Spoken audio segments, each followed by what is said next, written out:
بسم الله الرحمن الرحيم. رب اشرح لي صدري ويسر لي أمري واحلل عقدة من لساني يفقهوا قولي.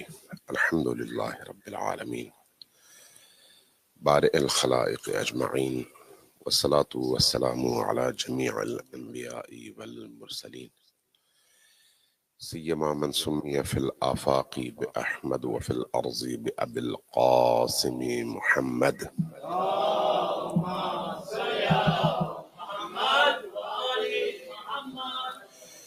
والصلاة والسلام على أولاده الطيبين الطاهرين المعصومين الميامين، واللعنة الدائمة على أعدائهم أجمعين.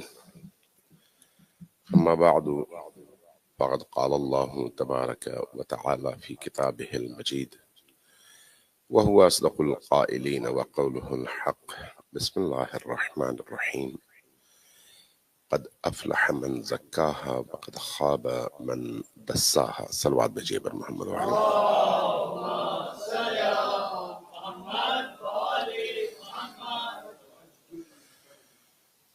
اللہ تبارک و تعالیٰ سے عاجزانہ دعا اور التماس اور طلب ہم سب کی یہ ہونی چاہیے، اور اس وقت بھی کہ اللہ تبارک و تعالیٰ ان ایام میں ہمیں زیادہ سے زیادہ اپنے باطن کی طرف توجہ دینے کی، نیکیوں کے رستے کے انتخاب کی اور برائیوں سے اپنے آپ کو بچانے کی توفیق عطا فرمائے۔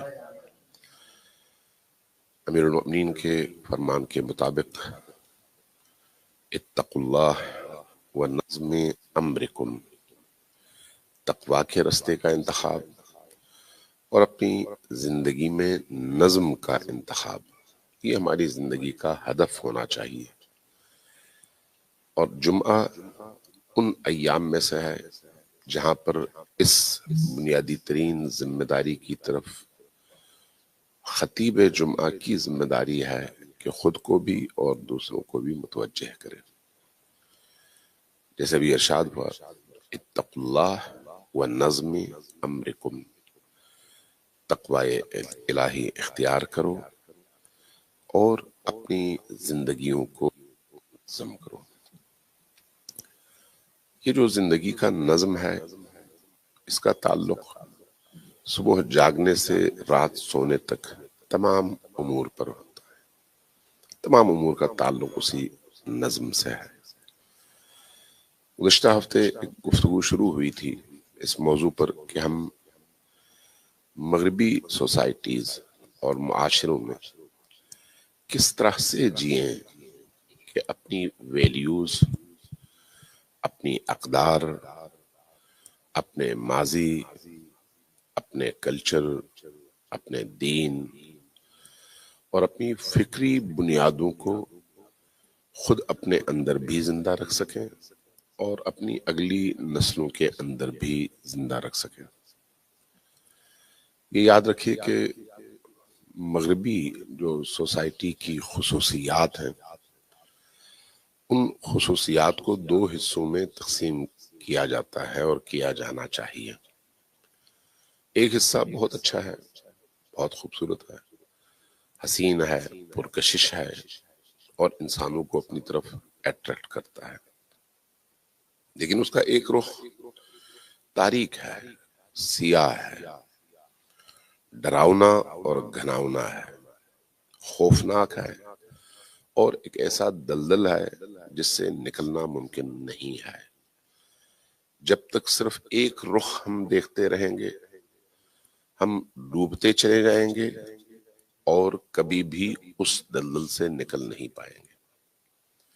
دونوں رخ ہمارے سامنے ہوں گے، ہم اس کے نتیجے میں خوبیاں حاصل کر پائیں گے اور اس کی جو تاریخ اس کے پہلو ہیں اس سے اپنے آپ کو بچانے کی جدوجہد بھی کرتے رہیں گے۔ یہ ایک ایسا معاشرہ ہے جہاں پر غیر محسوس طور پر انسان ایک خاص کلچر اور ایک خاص تہذیب کے اندر ڈھلتا چلا جاتا ہے۔ اس کی فیملی، اس کے بچے، وہ خود محسوس بھی نہیں کرتا، محسوس نہیں کر پاتا، محسوس کیوں نہیں کر پاتا؟ چونکہ غیر محسوس ہے. کہتے ہیں کہ جو لوگ مینڈک کھاتے ہیں جیسے چائنیز ہے، تو آپ کو پتا ہے کہ مینڈک کو وہ پکا کر کھاتے ہیں. جب وہ مینڈک پکا کر کھاتے ہیں تو کیسے پکاتے ہیں؟ اس کو پہلے سے نہیں مارتے، پانی میں رکھتے ہیں. اور مینڈک ایسی چیز ہے جس کو اردو میں بھی مقولہ ہے نا، ضرب المثل ہے کہ مینڈک تولا نہیں جاتا. کیوں؟ چونکہ مینڈک کی خصوصیت یہ ہے کہ وہ ایک جگہ ٹک کر بیٹھنے والی چیز نہیں ہے، ہر دوسرے لمحے میں اڑ کر اٹھ کر چھلانگ مار کر کسی اور جگہ چلی جائے. چائنیز کیا کرتے ہیں؟ ایک بڑے برتن میں پانی لیا، اس میں مینڈک کو ڈالا. اب مینڈک کے باہر نکلنے کا خطرہ ہے جب اس کو پکانا چاہیں تو اس کو آہستہ آہستہ ہلکی آنچ پر پانی پہ رکھ دیتے ہیں، ہلکی آنچ پر. مینڈک اس خصوصیت کا حامل ہے کہ اپنے جسم کے ٹمپریچر کو باہر کی فضا کے ٹمپریچر کے ساتھ وہ میچ کرتا رہتا ہے طبیعی طور پر. اس کو یہ محسوس نہیں ہوتا کہ اس کو پکایا جا رہا ہے، اس لیے وہ پانی کو اپنا گھر سمجھ کر آرام سے بیٹھا رہتا ہے، نکلتا نہیں ہے. پانی گرم ہوتا چلا جاتا ہے، اس کے بدن کا ٹمپریچر بھی اسی حساب سے تبدیل ہوتا چلا جاتا ہے، میچ کرتا چلا جاتا ہے، اور باہر نکلنے کی وہ کوشش نہیں کرتا ہے، چونکہ اس کو محسوس نہیں ہوتا کہ میں اس کے نتیجے میں آہستہ آہستہ پک رہا ہوں اور میں مر جاؤں گا. ایک وقت وہ آتا ہے جب وہ دیکھتا ہے کہ اس کا جسم اب جو ہے جواب دے گیا، اب وہ مزید میچ نہیں کر سکتا اس گرم پانی کے ساتھ. اب وہ اچھلنے کی کوشش کرتا ہے لیکن بدن اس کا بے جان ہو چکا ہوتا ہے، نتیجتاً پھر اسی گرم پانی میں پک کر مر جاتا ہے اور چائنیز کی خوراک بن جاتا ہے. ہم اور ہماری اولادیں بھی اسی طرح سے مغرب کی خوراک بنتے ہیں، اسی طرح سے غیر محسوس طور پر. ہم صرف یہ دیکھتے ہیں کہ ہماری اولادیں اچھا کھا رہی ہیں، انگریزی بول رہی ہیں اور انگریزوں کے درمیان رہ رہی ہیں. ظاہر ہے کس کو برا لگتا ہے؟ نتیجتاً ہم اس کلچر کو گویا اپنے کلچر کی نسبت ایک غالب کلچر کے طور پر اور ایک اعلیٰ تر کلچر کے طور پر نفسیاتی طور پر پہلے ہی قبول کر چکے ہوتے ہیں جب ہم اپنے وطن سے یہاں پر آتے ہیں. اور جب ہم اس کو دل سے پہلے ہی قبول کر چکے ہوتے ہیں کہ یہ ایک برتر کلچر ہے، تو اس کے بعد ریزسٹنس اسی حساب سے کم ہوتی ہے. جب ریزسٹنس کم ہوتی ہے تو ہمیں محسوس نہیں ہوتا، پھر آہستہ آہستہ آہستہ آہستہ اس کلچر میں ڈھلتے چلے جاتے ہیں. میں اس کی ایک اور مثال دیتا ہوں. قرآن کریم نے اور احادیث نے ہمیں امر بالمعروف اور نہی عن المنکر کا حکم دیا ہے. امر بالمعروف اور نہی عن المنکر کے لیے نہ قرآن اور حدیث نے یہ کہا ہے کہ فلان معاشرے میں کرو فلان میں نہ کرو، فلان حالت میں کرو فلان حالت میں نہ کرو. نوعیت بدلتی ہے، اصل حکم کبھی بھی نہیں بدلتا، اصل حکم باقی ہے. اس لیے کہا گیا کہ اگر کوئی غلط چیز دیکھو تو اس پر بولو.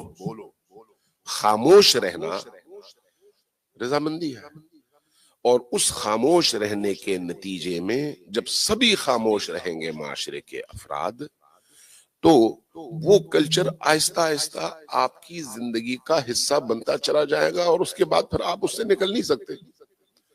میں مثال دیتا ہوں.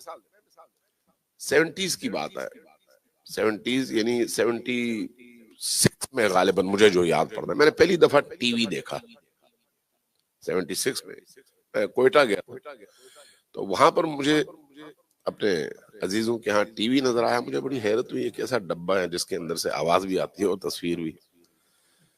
تو سامنے بیٹھ گئے، میں نے دیکھا کہ ٹی وی کے پروگراموں کا افتتاح جو ہوتا تھا ہر روز، جو بزرگ ہیں ان کو یاد ہوگا، قرآن کریم کی تلاوت سے ہوتا تھا.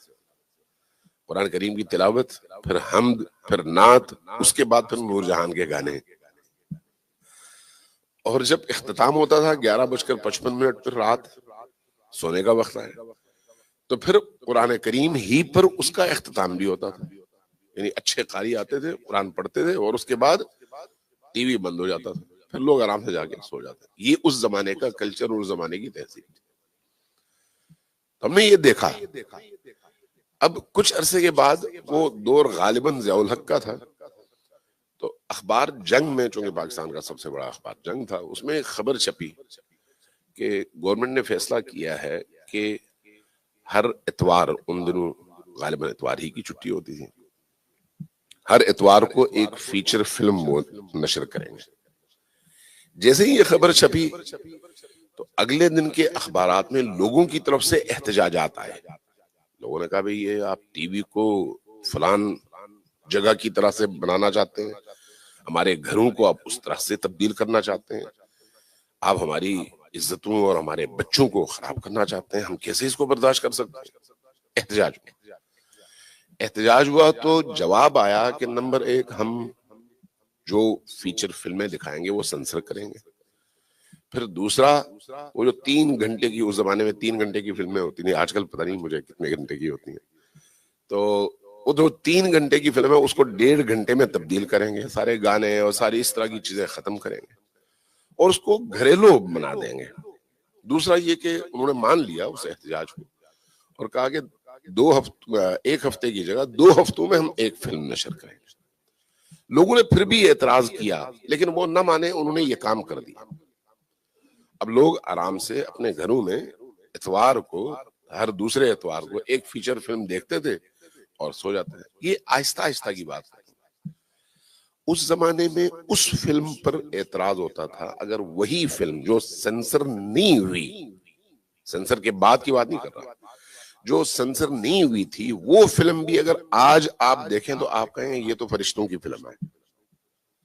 چونکہ نہ اس طرح کی واہیات، نہ اس طرح کی برہنگی، نہ اس طرح کی بد تہذیبی، نہ اس طرح کی جنسی ابھار اور تعلیم کا ذریعہ اور بہت ساری چیزیں، یہ چیزیں نہیں تھی.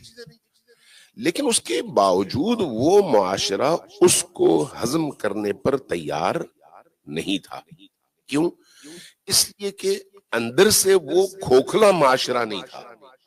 وہ معاشرہ، اس معاشرے میں رہنے والے لوگ اپنی تہذیب، اپنے کلچر اور اپنی بنیادوں سے جڑے ہوئے لوگ تھے، لہٰذا وہ قابل قبول نہیں تھا. جو آج اگر دیکھا جائے تو فرشتوں کی فلم کہلائے. لیکن 50 سال کا عرصہ گزرتا ہے اور 50 سال ابھی پورے نہیں گزرے شاید، لیکن اس عرصے میں جو کلچرل تبدیلی آتی ہے، وہ تبدیلی کیوں آتی ہے؟ امر بالمعروف نہیں ہے، نہی عن المنکر نہیں ہے. غیر محسوس طور پر ہم ان تمام چیزوں کو جذب کرتے چلے جا رہے ہیں، ہضم کرتے چلے جا رہے ہیں. ریئیکشن نہیں ہے، رد عمل نہیں ہے. نتیجتاً آج آپ پاکستان کے کسی بھی گھر میں چلے جائیں، ہر گھر میں کیبل موجود ہے اور ہر کیبل پر کم از کم 100 سے زیادہ چینلز موجود ہیں، اور وہ کچھ ہے جس کا آپ تصور بھی نہیں کر سکتے. اور ماں بیٹی مل کر دیکھتے ہیں، باپ بیٹی مل کر دیکھتے ہیں. یعنی وہ جو حساسیت ہے مکمل طور پر ختم ہو گئی. کیوں؟ اس لیے کہ اس کلچر میں آہستہ آہستہ غیر محسوس طور پر وہ معاشرہ اور وہ انسان ڈھل چکے ہیں. ہم سب کی یہی مثال ہے. ایک اور مثال دیتا ہوں، صلوات بھیجیے محمد و آل محمد.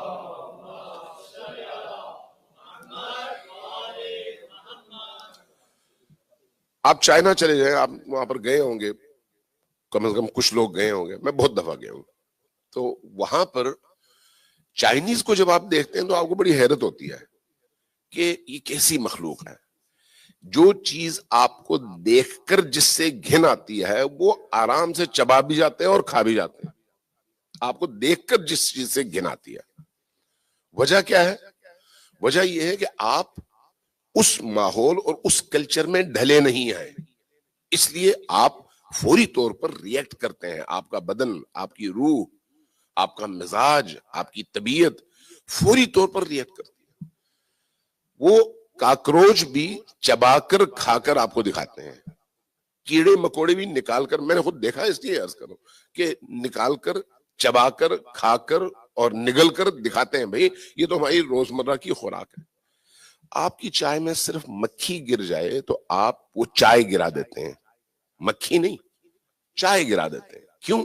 اس لیے کہ آپ کی طبیعت اس کو قبول نہیں کر سکتی. آپ اگر اس کے باوجود وہی چائے پینا چاہیں تو آپ کی طبیعت پر بہت گراں گزرتی ہے اور بہت دیر تک آپ کی طبیعت خراب رہتی ہے. کیوں؟ اس لیے کہ آپ اس ماحول میں ڈھلے نہیں ہیں. لیکن ان کے لیے وہ ہر چیز لکڑ ہضم پتھر ہضم ہے. تو اس لیے اس چیز کو یہاں پر اپنے آپ پر اپلائی کر کے دیکھنے کی ضرورت ہے کہ ہم کس حد تک خود ڈھل چکے ہیں اس تاریکی میں اور کس حد تک ہماری اولادیں ڈھل رہی ہیں اس تاریکی میں. اب کیا کیا جائے، کیسے اپنے آپ کو اس تاریکی سے نکالا جائے. یہ جو امام بارگاہ ہیں، مساجد، نماز، روزے، عزاداری، ذکر اہل البیت، یہ تمام کی تمام چیزیں ہمارے اندر کی اس حساسیت کو برقرار رکھنے کا ایک ذریعہ ہے اور اس پاکی کو برقرار رکھنے کا ذریعہ ہے. اگر یہ بھی نہ ہو تو انا للہ و انا الیہ راجعون.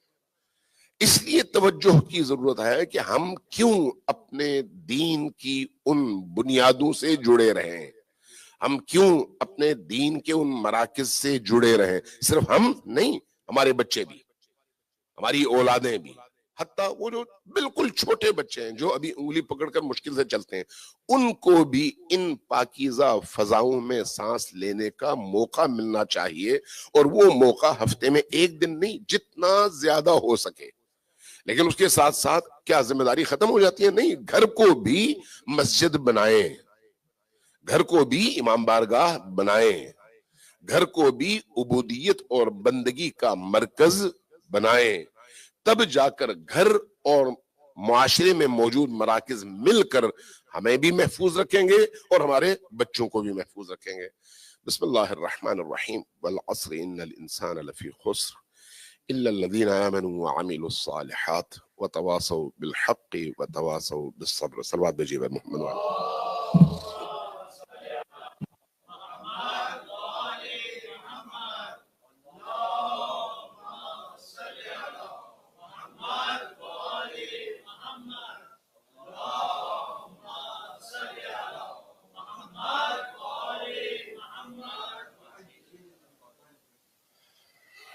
ایک دفعہ صلوات بھیجیے گا محمد والا.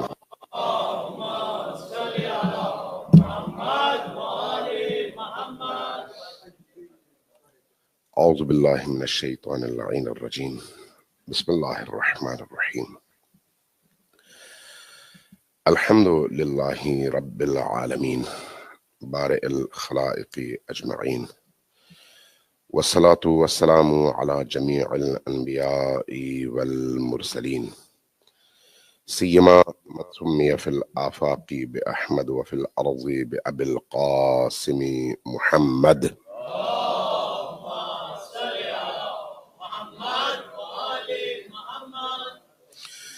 الحمد للہ الذی ہدانا لہذا وما كنا لنہتدی لولا ان ہدانا اللہ. الحمد للہ الذی یخلق ولم یخلق ویرزق ولا یرزق ويطعم ولا يطعم ويميت الأحياء ويحيي الموتى وهو حي لا يموت بيده الخير وهو على كل شيء قدير. اللهم صل على محمد عبدك ورسولك وأمينك وصفيك وحبيبك وخيارتك من خلقك وحافظ سرك ومبلغ رسالاتك، أفضل وأحسن وأجمل وأكمل وأزكى وأنمى وأطيب وأطهر وأسنى وأكثر ما صليت وباركت وترحمت وتحننت وسلمت على أحد من عبادك وأنبيائك ورسلك وصفتك وأهل الكرامة عليك من خلقك. اللهم وصل على علي أمير المؤمنين ووصي رسول رب العالمين، عبدك ووليك وأخي رسولك وحجتك على خلقك وآيتك الكبرى والنبأ العظيم. وصل على الصديقة الطاهرة فاطمة الزهراء سيدة نساء العالمين. وصل على سبطي الرحمة وإمامي الهدى الحسن والحسين سيدي شباب أهل الجنة.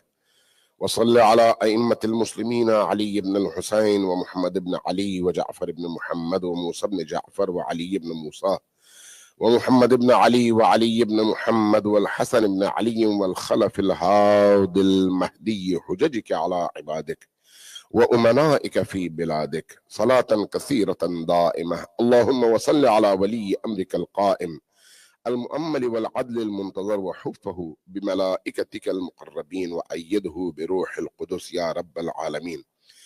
اللهم اجعل الداعي إلى كتابك والقائم بدينك استخلفه في الأرض كما استخلفت الذين من قبله، مكن له دينه الذي ارتضيته له، أبدله من بعد خوفه أمنا يعبدك لا يشرك بك شيئا. اللهم أعزه وأعزز به، وانصره وانتصر به، وانصره نصرا عزيزا، وافتح له فتحا يسيرا، واجعل له من لدنك سلطانا نصيرا. صلوات بجیے بر محمد وآلہ وسلم.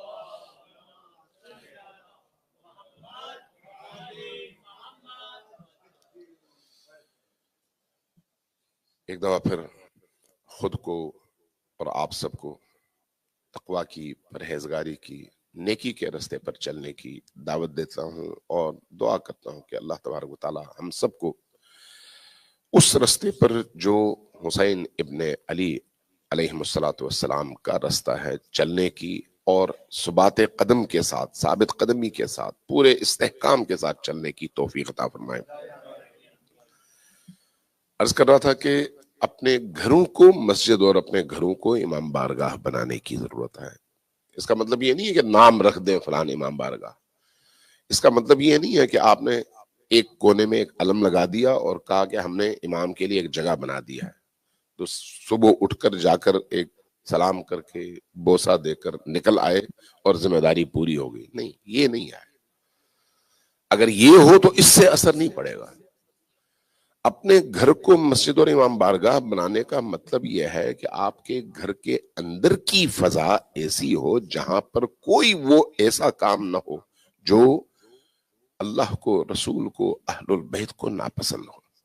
کوئی ایسا کام جو ان کو ناگوار گزرے، ہم ان کے سامنے نہ کر سکیں، ایسا کوئی کام نہ ہو.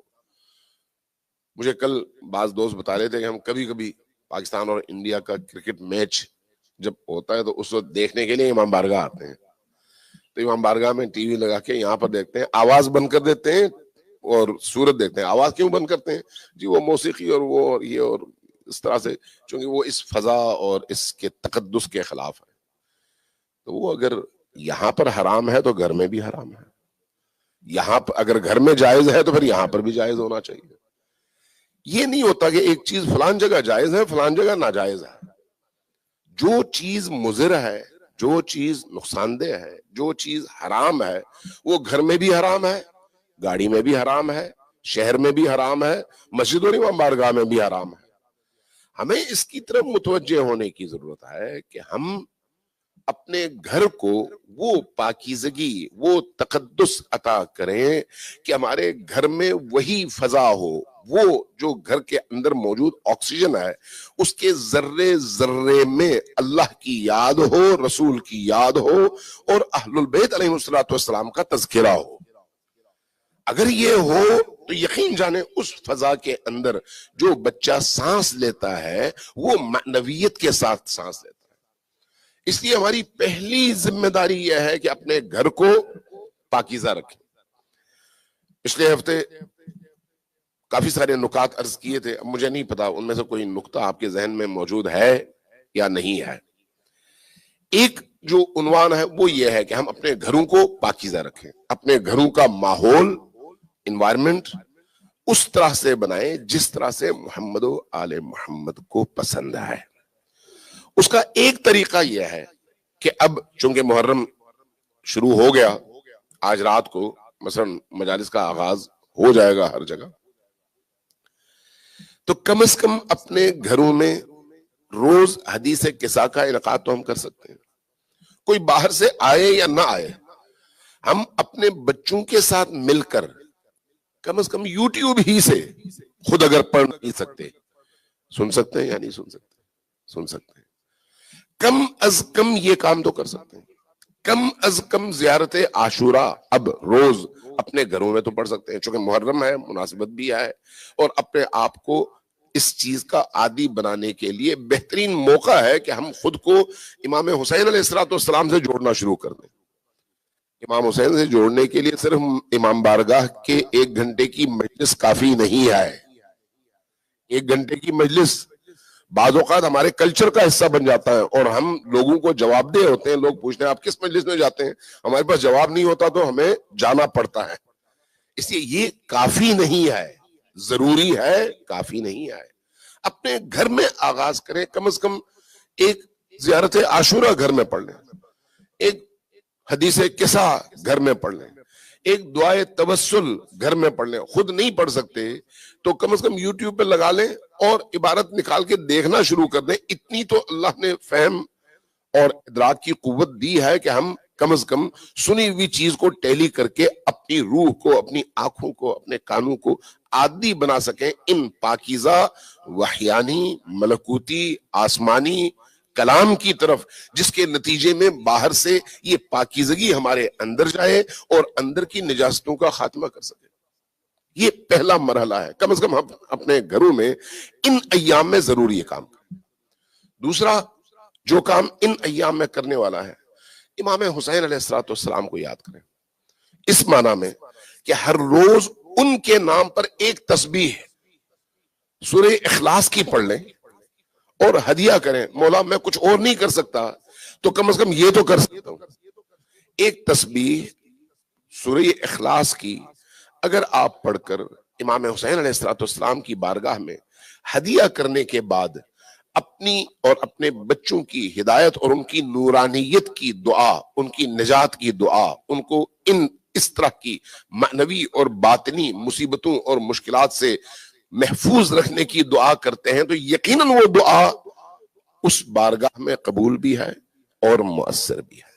اور آپ کا یہ سورہ اخلاص کا پڑھنا اور اس بارگاہ میں ہدیہ کرنا خود آپ کو ان کے قریب اور ان کی توجہات کو آپ کی طرف مبذول کرنے کا سبب بنتا ہے۔ صلوات بھیجیے محمد و آل محمد۔